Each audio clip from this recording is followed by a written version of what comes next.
Hello, my name is Monica Donahue, and I'm your instructor for Medical Terminology 1, Word Building Rules and Pronunciation Guidelines. Objectives. When we're finished with this lesson, you should be able to know what the 3 basic component parts of a medical term are, know what a word root is, a suffix, a prefix, a combining vowel, and a combining form. So in that screen, we have the 3 basic components, a root, a suffix, a prefix. Now there are some people who think that the combining form should be considered the 4th element, but we will leave that to your discretion. So 3 basic parts, root, suffix, prefix.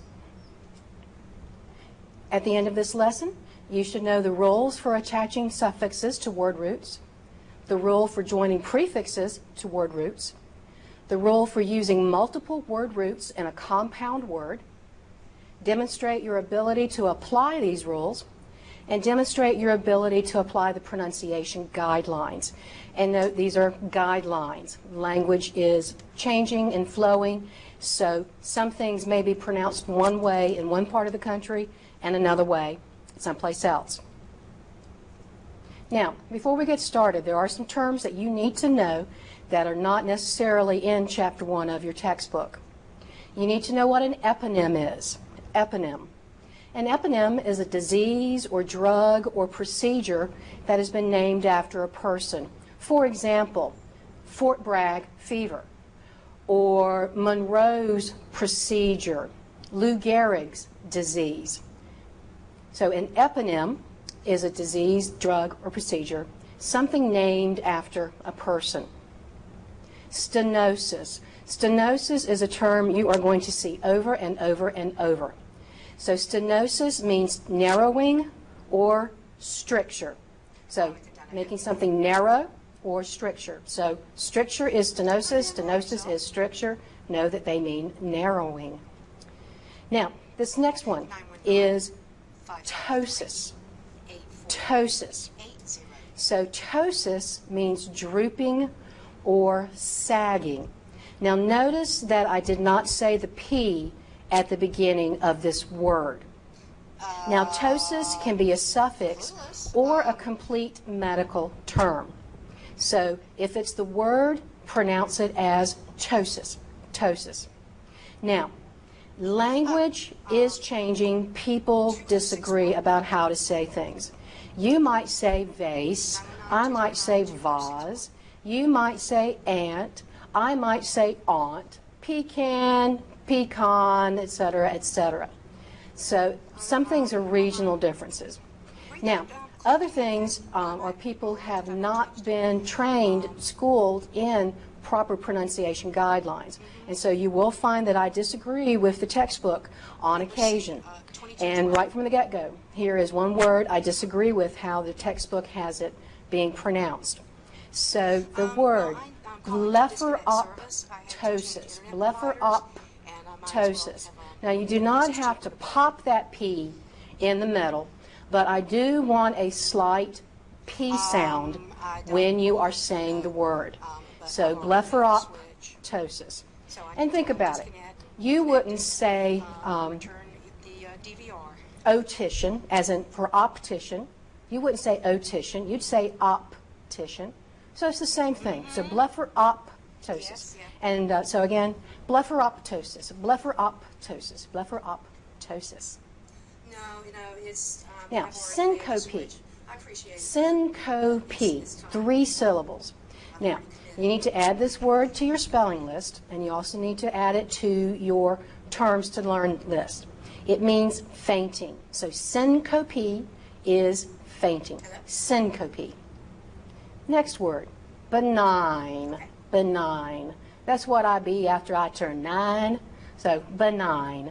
It is not beningy, it is benign. So again, add that word to your spelling list, and it means, of course, not malignant, not cancerous. So if you have the unfortunate situation to go to a physician's office and are told you have a tumor, and then your physician goes benign tumor, you have a benign tumor, then you can just breathe a big sigh of relief because it's not cancer. So benign. Now, long vowels versus short vowels. As a general rule, vowels that end a syllable are usually a long vowel sound. Vowels that are in the middle of a syllable are usually a short vowel sound. By that I mean you've got a vowel surrounded by consonants. So if that vowel has got a consonant on either side of it, it tends to get a little shy. So usually if a vowel has two consonants around it in its syllable, make it a short sound. Now you should always consult your dictionary if you are unsure how to pronounce something. So vowels that end a syllable start with a long vowel sound, and then if somebody looks at you weird, go, oh, you learned how to say it a different way. So if the vowel is in the middle of a syllable, try it with a short sound first. Now, some vowel combinations. If you see the vowels AE, OE, EI, and EU together, I want you to pronounce the second vowel, It's usually a long vowel sound, but it's not always. So repeat after me. Bursi, pluri, orthopedic, rentgen, chirospasm, eupnia or eupnia, euthyroid. A student said one time, the first one does the walking, the second one does the talking, and I kind of like that. So, bursi, pluri, orthopedic, rentgen, chirospasm, eupnia, euthyroid. And now at this point in time, just worry about the pronunciation. I'm not going to ask you at this point in time to define chirospasm, to define rentgen. I want you to concentrate on the pronunciation. Oh, okay. Now, there's always exceptions, because language is lovely. Language is robust. The English language just has so many rules and influences from different cultures. So there will be the occasional time where you see the vowel combination AE if it's a French word. So if it's a French word like Sunday, make it a long A. So you would sound very uneducated if you said, I'm going to the Dairy Queen to go get a sundae. You would sound very uneducated. Now, the next word, vertebrae. That is technically incorrect.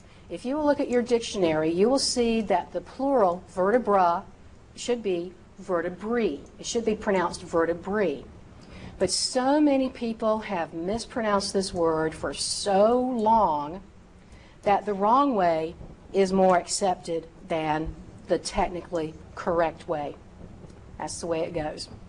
So, in this class, if you see the vowel combination AE, I want you to say it's a long E sound unless otherwise instructed. And in your lecture notes, I will identify for you those times when the A sound is more appropriate than the E sound. So, Sunday, vertebrae. F. If you hear an F sound at the beginning of a word, it could be spelled F or it could be spelled PH. So, febrile. Again, equally correct is febrile. Physiology. So F could be spelled F or PH if you hear that sound at the beginning of a medical term. J, the J sound. It's also called the soft G sound. So you need to know the J sound is a soft G sound. So if use the J sound if the J is at the beginning of the word. So obviously you would say jam. Jejunum. Now, if a word begins with G, you've got to think about what vowel is coming after it, because it does make a difference. If that word begins with the letter G and is followed by the vowels E, I, or Y. E, I, Y. Use that J sound. Use that soft G sound. So repeat after me at your home. Genesis, gingivitis, gyrus, gel, giant, gyrate, pharyngitis, laryngectomy. So let's say that again. Genesis, gingivitis, gyrus, gel, giant, gyrate, pharyngitis, laryngectomy. Okay, so challenge for you. How should we say the word spelled F-U-N-G-I? Let's start with that one first. So think about it a minute. How should we say F-U-N-G-I based on that rule you just learned? Did you say fungi? A lot of it, so no, it is not fungi. It is correctly fungi. Fungi. Now, my husband likes to get under my skin every now and then, play a game on me. So he'll ask me, do I want any fungi on my pizza, meaning mushrooms? So in this class, I want you to pronounce that fungi, not fungi, fungi. So how do you spell, how would you pronounce the word S-U-L-C-I? S-U-L-C-I. So which is correct? Sulci or sulci? Sulci, sulci. Which is the correct pronunciation? That's right. Sulci. Sulci. So fungi, sulci. Now, G, the G sound. G. So if the G at the beginning of a word is followed by the vowels A, O, or U, or a consonant, use the hard G sound, the G sound, the G sound. So gastric, gonad, meningocele, glossal. Gastric, gonad, meningocele, glossal. And again, you'll notice I am being very precise in my pronunciation, just so that you can hear how the syllables are. We get a little more fluid as you go on.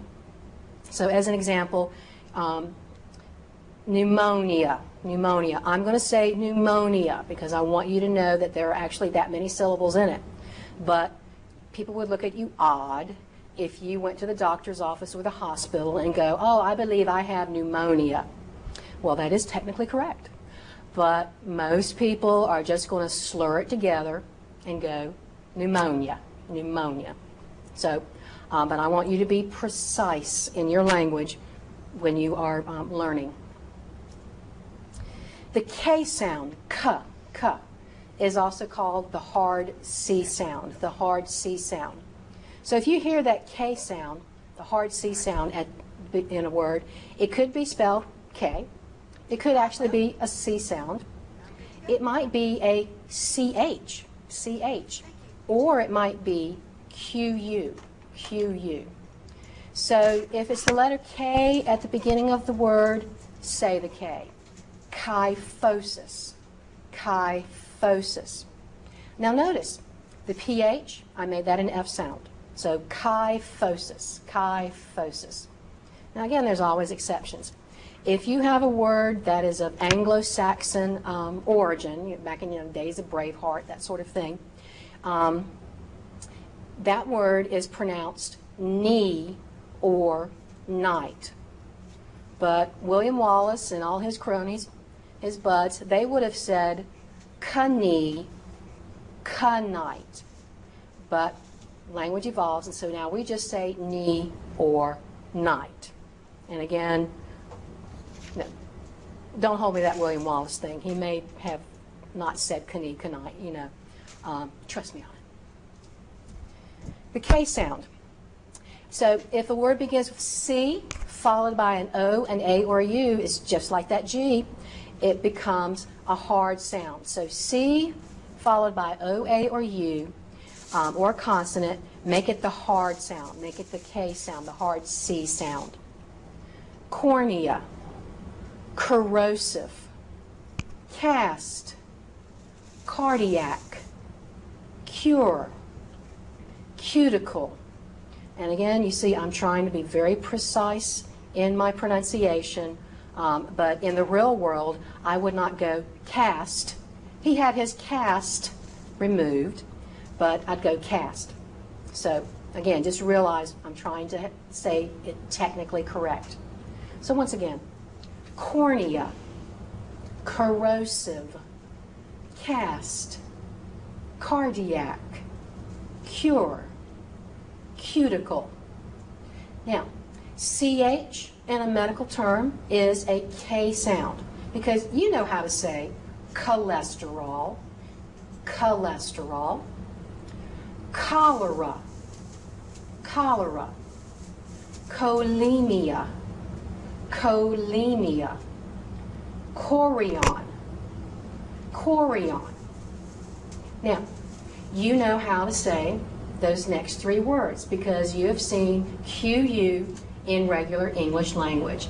So, quadrant, quadrant, quadriplegic, quadriplegic, quintuplet, quintuplet. N can be kind of tricky. If you hear an N sound, it might be actually an N.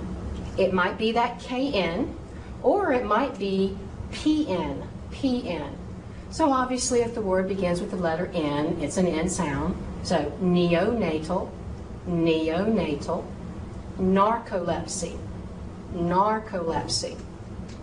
Again, there's those Anglo-Saxons, knees, night. Now, PN, PN, that one changes. That one changes depending on is the combination PN at the beginning of a word or is it at the end of a word? Now, obviously, you would not have said pneumonia. You wouldn't have said that. You know better. So, pneumonia, pneumonia, pneumotoxin, pneumotoxin. But if you put that PN in the middle of the word, the P wants to be heard as a general rule. So take that P and separate it from the N sound. Separate them. So orthopnea, orthopnea, hyperpnea, hyperpnea. Now again, these two words actually have two acceptable pronunciations. So the other pronunciation is orthopnea, orthopnea, hyperpnea, hyperpnea. I don't like that one. So you can say either way, orthopnea, orthopnea, hyperpnea, hyperpnea. So you choose which one can you say. But I want to hear that P sound when that PN is in the middle of the word. R. Okay, now I have, if I get tired, that R is going to come out like a W. So just let me go ahead and ask your forgiveness now. Sometimes I get a little bit of Elmer Fudd going. But so if you hear an R sound, it should be R. Could be spelled RH, or it might be spelled RRH. RRH. So renal, renal, rhinorrhagia, rhinorrhagia, hemorrhage, hemorrhage, hemorrhoid, hemorrhoid. S could be an S. Also, it's called the soft C sound. Again, C and G follow the same pattern. So if you hear an S sound, it could be S, it could be C, it could be PS. So if it begins with the letter S, of course you'll use that letter S sound. sarcoma, sarcoma. And again, notice that C, O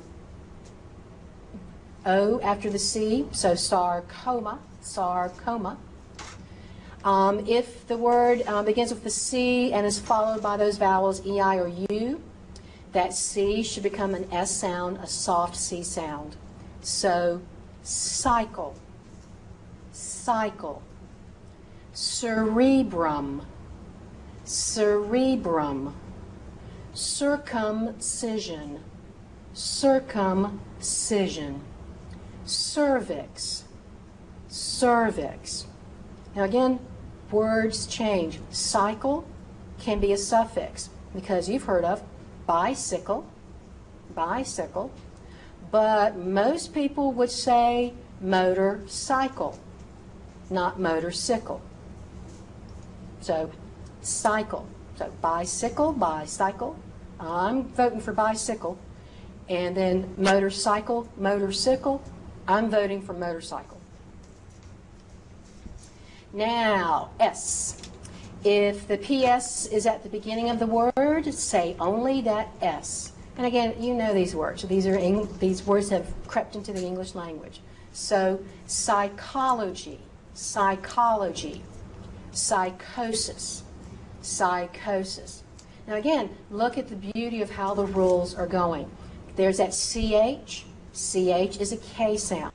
So psychology, psychology, psychosis.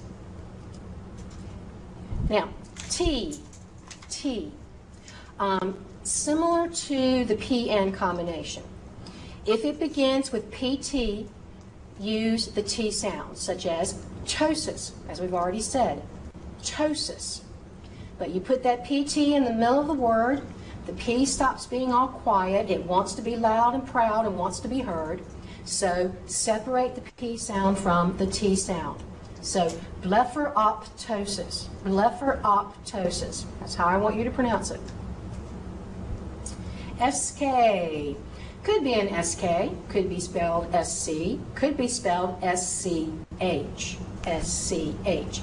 So skeleton, skeleton. Sclera, sclera. Now, this next one, SCH, is an SK sound. This is a pet peeve of mine. You would not have said schizophrenia, would you? You would not. You know it's schizophrenia. But this is not German. This is Greek and Latin. Schultz, Schwab, Schulman. That is, if it's a German word, then it has that sound. But if it's a medical term, that SCH, you say the S wants to be heard, and then the CH is a K sound. So SCH is a SK sound. So schizophrenia, schizophrenia. Z. Now, words that begin with a Z sound could be spelled with an X or a Z. And don't be surprised if you see some test questions down the road where I might have a word spelled incorrectly with a Z when it should be an X. So, zygomatic, zygomatic. And then if the word begins with an X, it's said like a C. So, xanthoma, xanthoma. Xeroderma, xeroderma. Very easy to misspell that xeroderma. It's an X, not a Z. Xanthoma, xeroderma, xeroderma. I, the long I. Now, if the I is at the end of a word to form a plural, you say that I like I. It becomes a long I sound. So word goes from the singular to the plural. Make it a long I sound. So repeat after me. Bronchi. Not bronchi, not bronchi. Bronchi. Bronchi. Now how did I say that next word? That's right. Fungi. Fungi. Fungus, fungi. Bronchus, bronchi. Nucleus, nuclei. Nucleus, nuclei. If I is at the end of the syllable, it might be that same long I sound as the rule we said earlier, or guideline as the case may be. So diaphragm, diagram, diagnosis. E and ES, when, again, if you're making something plural, or if the word just lends it in an E, they are usually a separate syllable. So notice syncope. I did not say syncope. Syncope. Syncope. Systole. Not systole. Systole. And then nares. Nares. Now again, language is wonderful. You will find many people pronounce nares as nares, and that is unacceptable. So you'll hear nares more than you will hear nares in this region of the country. Syncope, systole, and I'll take nares or nares, either one. All right, some other tips. Now, how do you know which syllable to put the emphasis on? So, or in other words, what syllable do you put the emphasis on? Right?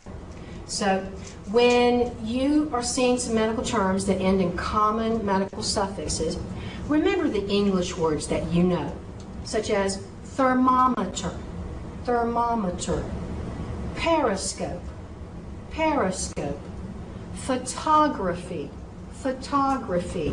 Remember how you pronounce those English words. Remember where you put the emphasis at. So, think about it. How should we say those three words?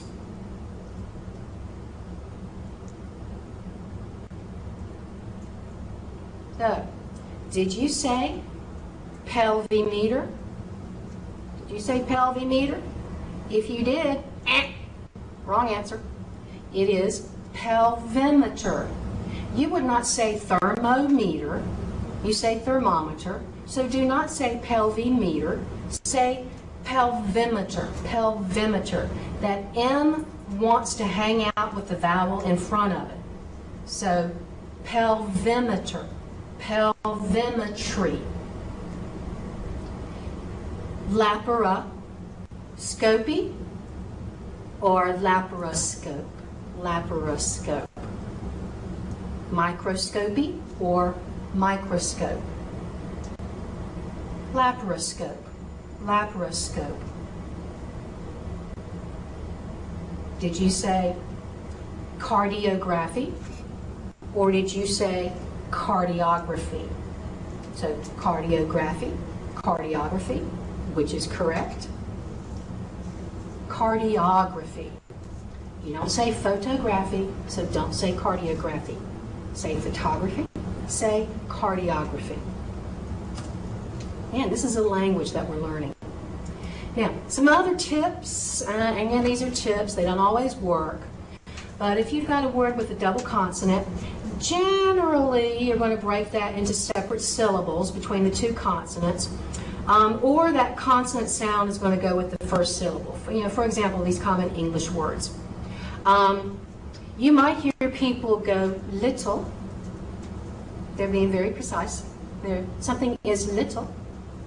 What is the matter?